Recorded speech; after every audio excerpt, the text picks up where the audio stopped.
Oke, assalamualaikum warahmatullahi wabarakatuh. Jumpa lagi teman-teman analis saham syariah. Jadi pada kesempatan kali ini kita akan jawab pertanyaan dasar lagi. Jadi soal pertanyaan teman-teman, cara mendapatkan dividen saham seperti apa, atau cara memperoleh dividen saham, bagaimana prosesnya atau langkah-langkahnya. Nah, teman-teman, sebelum kita mulai, silahkan simak dulu yang mau lewat berikut ini.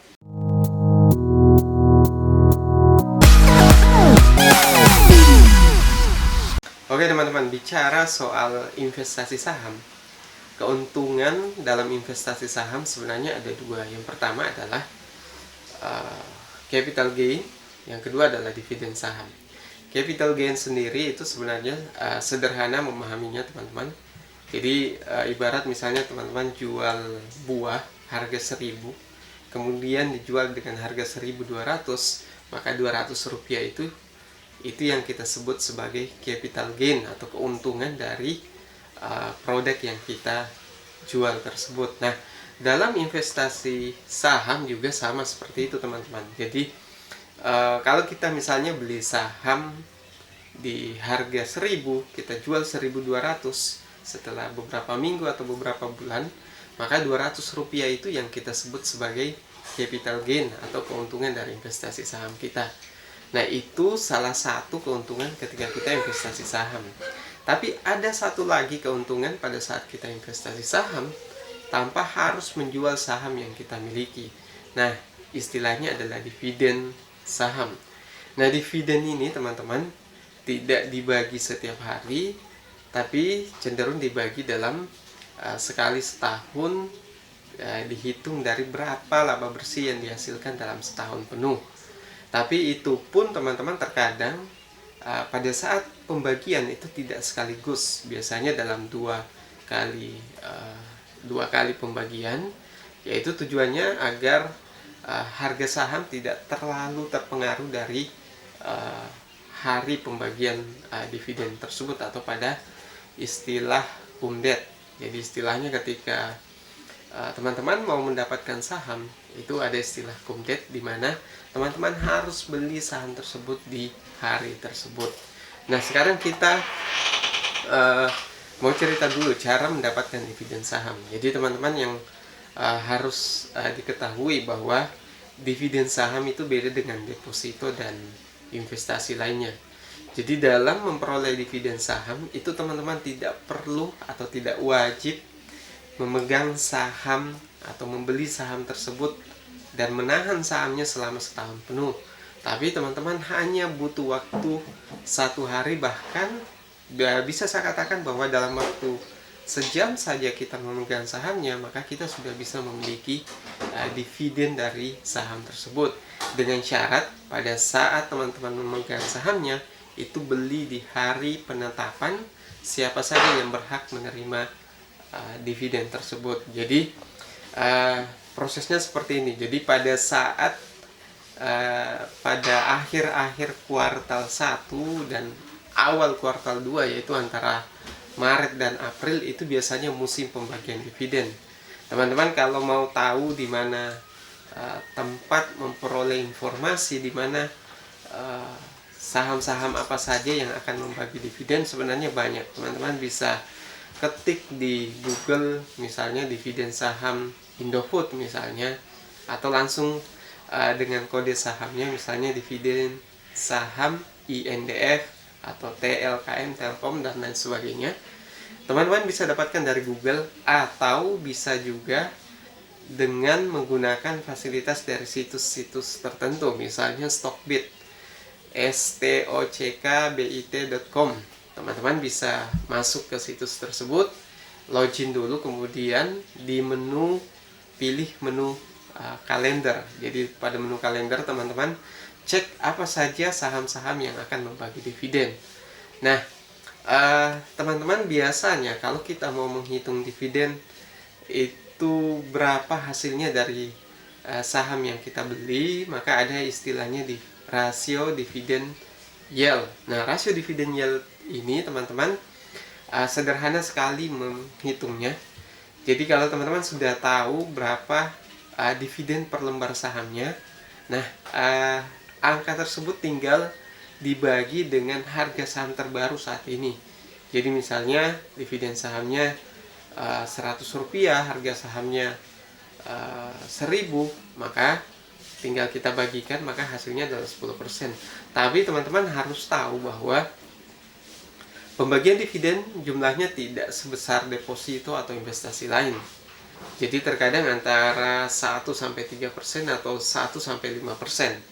Kalau ada perusahaan yang bagi dividen sampai 5%, maka itu sudah masuk kategori yang cukup besar, teman-teman. Kenapa?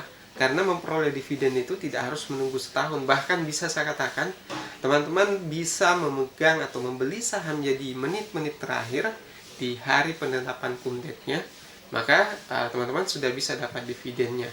Jadi ada istilah kumdet, ex-det, dan payment debt. Jadi pada saat teman-teman mau mengejar atau berburu dividen, perhatikan tiga penanggalan tersebut. Yang pertama adalah kumdet. Kalau teman-teman mau membeli saham, maka pastikan beli di hari kumdet tersebut. Misalnya perusahaan A menetapkan kumdetnya pada tanggal 5 April misalnya. Pada saat tanggal 5 April tersebut, teman-teman bisa beli di waktu pagi sebelum siang di sesi pertama ataupun di sesi kedua di sore hari. Tapi dengan syarat kalau untuk saat ini, karena perdagangan saham dibatasi sampai jam 3, yaitu jam 2.50 kalau tidak salah, maka teman-teman harus beli sahamnya di maksimal di jam 2.49 atau 2.49 sore. Jadi teman-teman harus beli di menit terakhir kalau mau, atau beli di pagi hari. Di pagi hari misalnya pada saat bursa baru buka, teman-teman langsung beli sahamnya di jam 9 pagi, kemudian tahan sampai pasar saham tutup. Jadi pasar saham tutup saat ini adalah jam 3 biasanya, sebelum pandemi itu di jam 4 sore. Jadi teman-teman harus membeli sahamnya sebelum waktu itu dan menahan sahamnya sampai pasar saham tutup di hari kumdet tersebut. Nah, besoknya di istilahnya adalah ex-date-nya, itu teman-teman bisa menjual kembali sahamnya. Kalau teman-teman sudah memegang di hari kumdet dan menjual di ex-date-nya 1 hari setelahnya, maka teman-teman sudah tercatat sebagai pemegang saham dari perusahaan A tersebut, sebagaimana kita contohkan tadi. Jadi sesederhana itu, kita tidak perlu menunggu waktu setahun, tidak perlu menunggu waktu berbulan-bulan, bahkan berminggu-minggu. Kita hanya butuh waktu, bahkan saya katakan bisa dalam jangka waktu sejam saja di sebelum penutupan pasar saham di hari kumdetnya. Teman-teman beli kemudian jual besoknya, itu sudah bisa mendapatkan dividen saham. Jadi teman-teman cuma perlu tahu kumdetnya kapan. Jadi hari penetapan tanggal kumdetnya kapan. Teman-teman kalau sudah tahu itu, maka tinggal rencanakan membeli sahamnya di hari tersebut, maka teman-teman sudah bisa tercatat sebagai pemegang saham. Tapi ada banyak tips terkait cara memperoleh dividen saham, teman-teman. Nah, salah satunya adalah pastikan ketika membeli saham itu pahami fundamental perusahaan tersebut.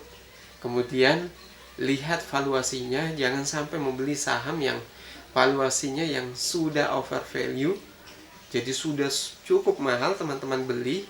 Karena pada prakteknya biasanya saham-saham yang dibeli pada harga mahal, sekalipun teman-teman bisa untung dari dividen, tapi biasanya sehari setelahnya saham tersebut akan jatuh, anjlok, karena banyak orang yang menjual sahamnya. Sehingga karena hukum bisnis, hukum ekonomi, kalau banyak permintaan jual sedangkan permintaan beli sedikit, maka otomatis harganya akan turun atau anjlok, teman-teman.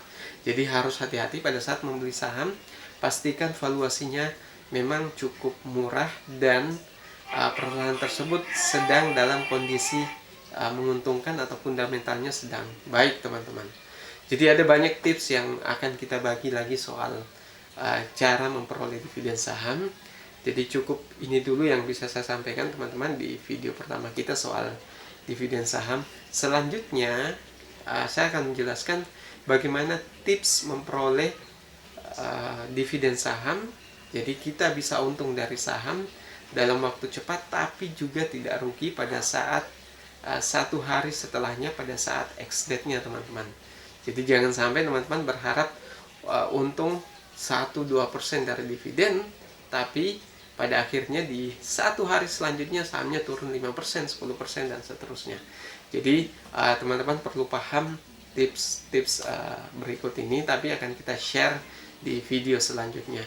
Oke teman-teman, mungkin itu yang bisa saya sampaikan untuk video kita saat ini, cara memperoleh dividen atau cara mendapatkan dividen saham. Kalau ada yang kurang jelas silahkan komentar di bawah, dan kalau suka video ini silahkan share ke berbagai sosial media. Sekian dari saya, Assalamualaikum warahmatullahi wabarakatuh.